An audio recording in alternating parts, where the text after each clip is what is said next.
Hi guys, welcome to my first refurbishing video. Today we're going to be refurbishing a Pikachu Edition yellow and blue Game Boy Color. We're going to be using a grape Game Boy Color as the donor. Before we get into it, I wanted to give you the history behind this Game Boy. So in 1998, Nintendo released the Game Boy Color. That same year, Pokemon Red and Blue were released in the US after having unexpected success in Japan. As Pokemon grew quickly in popularity, Nintendo realized an opportunity to make several special edition Game Boys. This was the first Game Boy Color that was a special edition for Pokemon. It was available on its own or bundled with the Pokemon Yellow version. I purchased this Game Boy Color on eBay, and unfortunately it has seen some better days. There are some minor scratches on the plastic. I'm not sure if you can see it. And the screen has definitely seen some better days. But perhaps most notably, there's actually a crack in the shell that has made it damaged beyond repair. Normally, I would prefer to try to stick to an original shell for the Game Boy Color, but given the extensive damage that's been put into this, I think that it's beyond repair. So what we're going to do today is we're actually going to switch over into this Pokemon Edition Game Boy shell. Now you can see here that it actually included a sticker. Unfortunately, the sticker that it includes is not actually accurate for what the Pikachu Edition sticker should have. You'll notice that the original sticker, if you look at the bottom, actually has a copyright for Game Freak. And the reason for that is Game Freak was, of course, the developer for Pokemon. And on here, it doesn't actually have that copyright. So as a result, I'm going to be maybe saving this sticker for refurbishing a normal Game Boy Color rather than a special edition. But it won't be accurate for the Game Boy that we're trying to refurbish today.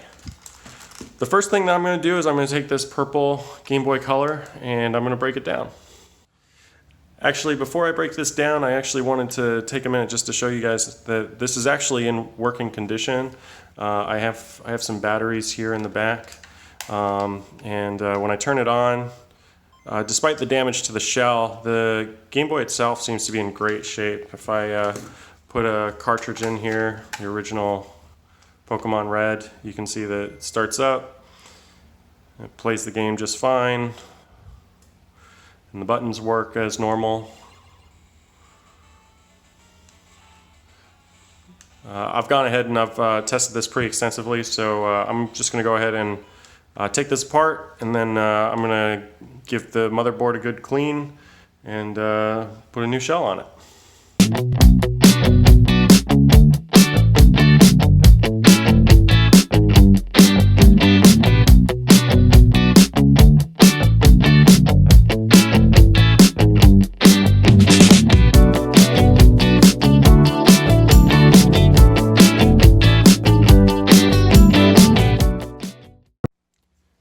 Now, fortunately, the motherboard here looks like it's in stellar condition. Normally, when you open these things up, you can find a bit of corrosion or a lot of dust has gathered inside, but looking here, I mean, it looks like it's in amazing shape. All the same, just to be kind of on the safe side here, I'm still gonna take some isopropyl alcohol, which is right here, which is used very frequently for cleaning electronics. It's usually used because it evaporates pretty quickly. And I'm going to take that and just kind of give it a once over, make sure that everything is nice and clean, get rid of any minor dust or anything that might be on here. And then we'll be good to go for the next step. One of the things that I'm not going to show on camera is I'm actually cleaning the contacts here. I'm going to try to use the original contacts instead of the ones that came with the shell. I'm going to keep the buttons that came with the shell, but I'm going to clean off these contacts. You won't actually be able to see them underneath the Pokemon shell. You can see right here where I've started to clean it, and you can see right here, just to give you an idea of how dirty they were. Oh, sorry. I'll move it a little bit closer. Yeah, up here you can see where it was pretty clean after I've cleaned it, and under here you can see kind of how dirty it was before I've rinsed it off. I'm gonna keep cleaning this off camera, but you can just kind of see the difference of how dirty this is compared to how clean that is. And I'll be back here when I'm done.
So now that we got the case all assembled, everything's all fastened together, all we have to do is we have a few extra steps. We gotta give the screen a little bit of a clean, put on the lens, and put on the stickers. But before we get to that, I just want to make sure that everything's working. So I'm gonna go ahead and turn this on. And as you can see right now, we got the screens working, got the light working, buttons seem to be working fine. And using the volume, I can control the volume just fine. So everything looks like it's working the way that it should. So I'm going to go ahead and switch this off, and we'll finish this up.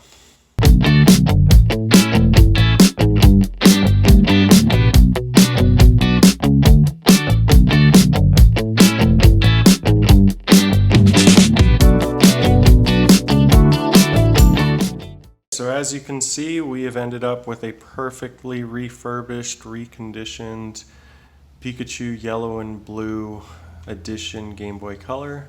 It's got all of the right stickers. Everything is as expected. I can turn it on. As you can see, the screen works just fine. I know that you can see the scratches here, but I'm going to take off that protector in just a second. And you can see right now that all the buttons are working. If I go to the options menu real quick, I can move over. I can go to cancel. I can press new game. Everything is working as it should.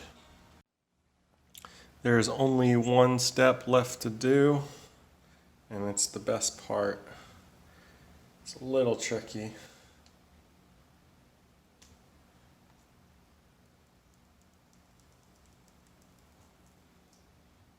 There we go.